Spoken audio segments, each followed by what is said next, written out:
kembali lagi bersama aku Nata dan di sini ada bintang tamu. Perkenalkan. Gue Ratu. Oke.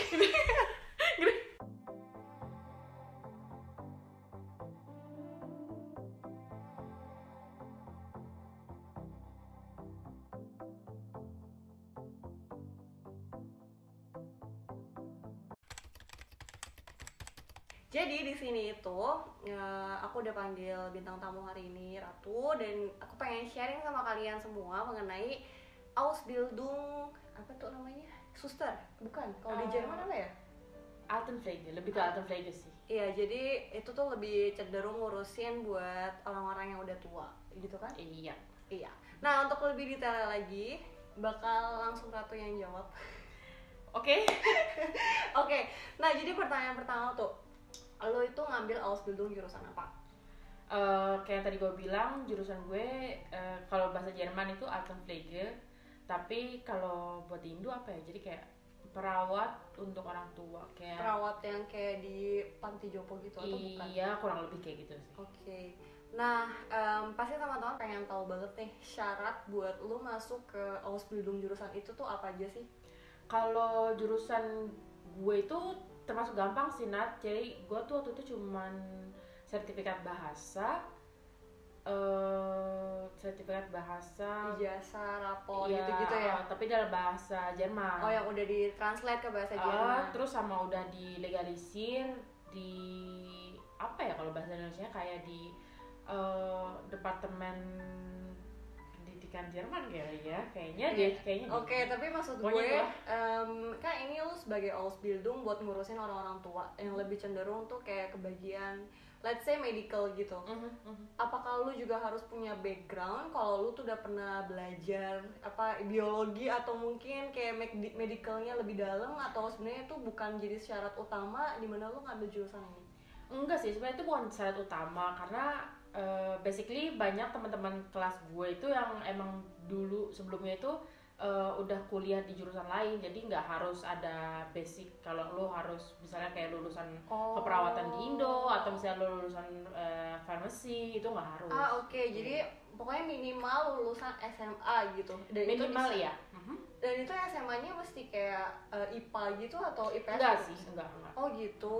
Oh, gue pikir tuh kalau Ausbildung dengan jurusan-jurusan yang kayak ya dunia medical gitu harus spesifik gitu loh. Enggak sih, enggak harus spesifik. Jadi lo bisa kayak lulusan, kalau lo abis lulus S1 terus mau Ausbildung lo bisa juga gitu. Oh, mau Terus, pindah haluan iya, juga bener, bisa. pindah haluan gitu. juga bisa. Yang penting mentalnya siap bener, aja. bener. Makanya kan lo ke Ausbildung supaya lo belajar gitu. Oh iya. Jadi kita benar-benar start dari awal. Benar gitu. banget. Nah, masuk di Ausbildung jurusan lo itu berapa lama sih sampai lulus? Jadi sebenarnya ada dua pilihan ya. Jadi kalau pilihan pertama 1 tahun itu untuk apa ya bahasa Indonesianya tuh, kalau bahasa Indonesia bahasa Jerman itu Helfer, itu tuh kayak yang lebih menolong, membantu gitu. Genau, ya benar, kayak cuman buat yang lebih spesifik ke perawatan utamanya aja, kayak ngebantuin kayak misalnya jalan atau ngebantuin mandi atau apa gitu, yang basic aja gitu. Terus kalau gue ngambilnya 3 tahun, jadi untuk spesialisnya gitu. Oh, spesialisnya 3 tahun. Dan lu juga lulusnya 3 tahun? 3 tahun. Oh, by the way, Ratu sudah lulus. Oke, thank you. 3 tahun doang. Jadi sebenarnya dia bukan Ausbilder lagi. Ngomongnya apa? Auszubildende. Dia bukan Auszubildende lagi, udah lulus dia. Bener. Udah kerja juga udah ya. kerja Lanjut juga. lagi di tempat yang sama. Wah, bener. bagus. Tapi kayak pengen tahu juga nih, selama 3 tahun itu ada nggak sih perbedaan kayak di mana pekerjaan lo tahun pertama, tahun kedua, dan tahun ketiga itu beda atau sama atau gimana? Kalau di tempat gue sendiri sih beda ya. Kalau misalnya tahun pertama itu lebih ke basicnya, kayak yang tadi gue bilang untuk helper tuh kayak cuman dibantu, lu masih cuman ngebantuin doang, kayak misalnya ngebantuin mandi, ngebantuin pakai baju kalau yang udah nggak bisa. Simpelnya. Terus kalau kelas masuk ke angkatan kedua, tahun kedua itu lebih ke perawatan, kayak misalnya ada luka. Terus tapi lukanya bukan kayak cuman yang gores-gores gitu doang, kayak misalnya lukanya bener-bener yang luka dalam. Yang udah sampai berdarah-darah gitu. Bener yang udah sampai ke tulang kelihatan gitu. Terus kayak misalnya belajar pasang infus atau belajar suntik insulin ke pasien diabetes gitu. Tapi selama kayak lu jadi Auszubildende ini, lu punya mentor sendiri atau lu belajarnya tuh gimana gitu? Lu belajarnya dari siapa? Gue ada mentor sendiri. Jadi setiap Auszubildende yang pokoknya yang setiap yang lagi menjalani Ausbildung itu punya mentor. Oh, punya mentor masing-masing. Punya mentor jadi masing-masing. kayak tahun pertama emang lu benar-benar dibina banget sama Iya, mentor itu. kayak Dia yang ngejelasin dospem lu. lah, Oke, lah oke, gitu. oke. Oke. Terus tadi tahun pertama, tahun kedua, tahun ketiganya lebih sibuknya ngapain? Lebih sibuknya itu kayak kita belajar dari team leader, karena kan kalau gue itu kan sampai 3 tahun untuk spesialisnya ya. Nah itu tuh gue belajar untuk gimana caranya nge-handle nggak cuma pasien doang. Jadi kalau misalnya ada pasien sakit, terus kita yang harus menghubungkan dari pasien ke dokter. Nah yang telepon tuh misalnya gue gitu. Terus kalau misalnya ada keluarga pasien yang mau nanya sesuatu, itu tuh nanti terus kita juga yang seperti yang gue bilang tadi itu, gue jadi belajar dari team leader. Jadi satu shift itu kan misalnya ada 4 orang nih. Nah gue itu jadi team leadernya gitu. Gimana caranya gue ngebagi-bagi kerjaan supaya adil, belajar memanage orang juga. Iya benar-benar, sama pokoknya jadi tim leader lah gitu. Oke. Jadi kalau yang spesialis itu membutuhkan waktu 3 tahun untuk lulus, yang satunya itu 1 tahun tapi statusnya hanya sebagai helper doang gitu. Iya, benar. Oke. Terus gimana nih kesan-kesan lo kerja jadi suster? Gue ngomongnya suster aja kali ya, bener nggak sih? Iya, suster aja lah, lebih gampang kalau di bahasa Indonesia. Kan lo banyak konteks sama, bukan konteks sih ya, sehari-harinya kan ketemu sama nenek-nenek gitu kan. Terus ada kesan yang berbeda nggak sih? Maksudnya kan kita kalau ngurusin mereka harus yang lebih lembut gitu-gitu nggak sih? Iya sih, sebenarnya lebih ke sabar ya gitu. Karena kan mereka juga kadang mikir gue tuh lebih tua loh dari lu gitu, jadi kita harus bisa memanage supaya seimbang gitu loh, jadi supaya nyambung lah ibaratnya gitu. Jadi kerjaan tempat kerja gue itu lebih ke psikiater tapi khusus untuk orang-orang yang udah berumur gitu, jadi nge-handle-nya tuh agak beda gitu. Oke. Jadi ya lebih sabar lah. Lebih sabar, pokoknya intinya kalau ngadepin orang tua harus lebih sabar. Orang tua sama yang punya penyakit mental itu pokoknya harus lebih sabar lah. Oke, berarti Ratu itu orangnya sabar. Oke tuh, ngomongin soal gaji nih, pasti banyak banget yang pengen tahu juga gaji sebagai suster gitu di Jerman. Kayak per tahunnya itu kira-kira berapa sih? Berapa ya? 12 sampai 15 ribu. 12 sampai 15 ribu itu untuk tahun pertama. Untuk tahun pertama, dan biasanya kalau tahun selanjutnya itu ada kenaikan harga. Ada kenaikan gaji. Ada kenaikan gaji. Pokoknya setiap tahun naik 100 euro. 1.200 1.500. Oh ya, maksimal 1.500. Tapi itu juga gajinya tiap ibaratnya kayak tiap panti jompo atau tiap rumah sakit mereka juga punya gajinya beda-beda gitu. Jadi ini cuman kayak kisaran doang. Ada UMR-nya, tapi kalau Ausbildung udah ada UMR-nya rata sendiri, Nat. Oh gitu. Tapi maksudnya nggak semua Ausbildung ya. Jadi Ausbildung itu pasti yang uang yang pasti lu dapetin. Jadi kalau misalnya Ausbildung di bidang gue itu, jadi udah ada standarnya gitu. Oh gitu. Itu yang tahun pertama itu yang 12 sampai 15. Itu yang UMR-nya. Iya.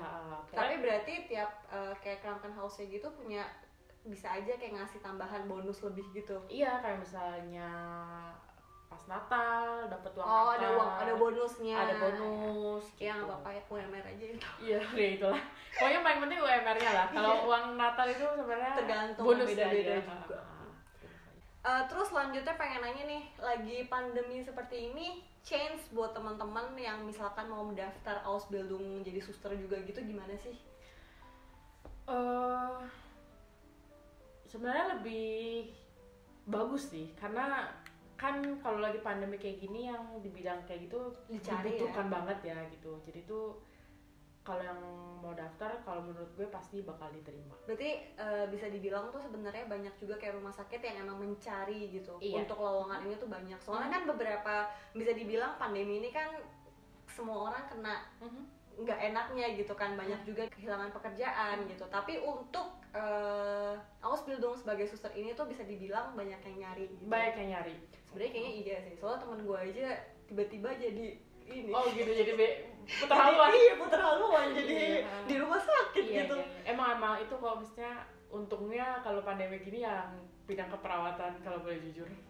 Karena kita nggak bakal kehilangan kerjaan, justru lagi dicari banget. Makanya langsung dapet kerja. Iya betul. Langsung kontrak. Oke, terakhir tuh mau nanya, suka duka lu, gila. Suka duka. Di saat pandemi kayak gini tuh gimana sih gitu? Sukanya lu apa dukanya dulu nih? Waduh, dukanya dulu deh. Dukanya dulu. Kalau dukanya itu sebenarnya lebih capek. Banyak kerjaan pasti. Banyak kerjaan.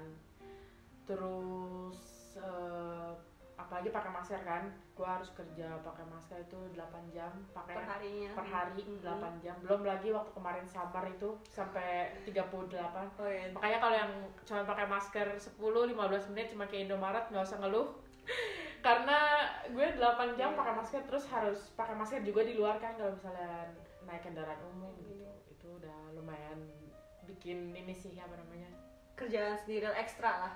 Terus dukanya apa lagi ya? Dukanya itu lebih stres sih. Jadi tuh kayak apa-apa harus kayak gue 2 kali dalam seminggu tuh gue harus tes. Iya, karena lu nya sendiri juga harus clear lu negatif gitu. Benar. Karena apalagi kan di kayak panti jompo gitu kan urusannya orang-orang tua, di mana orang-orang tua itu merupakan yang beresiko tinggi terhadap COVID ini. Benar. Iya gitu. Terus apa lagi ya? Terus pasti banyak peraturan baru lah. Iya, banyak banget ya. Pokoknya udah gitu setiap ini ganti-ganti peraturan terus kan, makanya aduh capek lah gitu. Terus dukanya nggak bisa pulang ke Indo. Gue juga nggak bisa cuy. Iya, nggak cuma gue doang ya. Nggak cuma perawat. Oh iya gitu. Semuanya dapat duka ya. Iya, kalau sukanya apa ya? Sukanya itu yang kayak tadi yang gue bilang, kerjaan kita stabil sih. Oh iya, dicari. Jadi kayak kalian nggak akan untuk apalagi lagi kayak gini tuh nggak bakal mau, bukan yang ngedukung ya, tapi kayak misalnya mau lo malas-malasan kerjanya, tapi pasti bakal dipertahanin sih buat kerja di bidang kesehatan gitu. Sama sukanya apa ya? Sukanya itu, yang kemarin di sini kita dapat itu kan bonus corona, itu sukanya sih. Karena kita jadi. Tapi ya maksud gue bonus corona yang lo dapetin pasti kalau mau dihitung rata nggak sebanding lah sama yang kayak udah lo lakuin. Iya, itu cuma kayak bonus lah namanya, kita kan udah kerja selama pandemi gitu. Terus apa lagi ya, sukanya lebih ke ini sih, lebih kerjasamanya lebih kerasa. Oke deh. Ya jadi kayak segitu aja, banyak banget info yang udah dikasih sama Ratu, sama sedikit curhatan dia tentang gimana ngadepin atau bekerja sebagai suster atau perawat di saat-saat pandemi seperti ini. Ada saran-saran nggak nih buat teman-teman yang di Indonesia, barangkali ada yang mau daftar? Mentalnya aja sih disiapin, karena banyak berhubungan dengan penyakit, darah, stres, pokoknya yang ya ibaratnya kayak di rumah sakit aja lah gitu. Harus sabar juga, benar. Gitu. Oke deh Ratu, thank you banget ya. Ini bisa bilang mendadak sih ya. Sebenarnya kita nggak nge-plan. banget. Ini gue juga baru tahu pas dia datang. Iya, gue langsung tuh gue mau ini lo integrasi lo boleh. Oke deh, thank you banget ya Ratu ya buat infonya. Nanti kalau misalkan ada teman-teman yang mau ada pertanyaan juga, kalian bisa tulis komen di bawah, nanti langsung bisa gue sampein ke orangnya. Boleh. Oke, see you guys. Bye.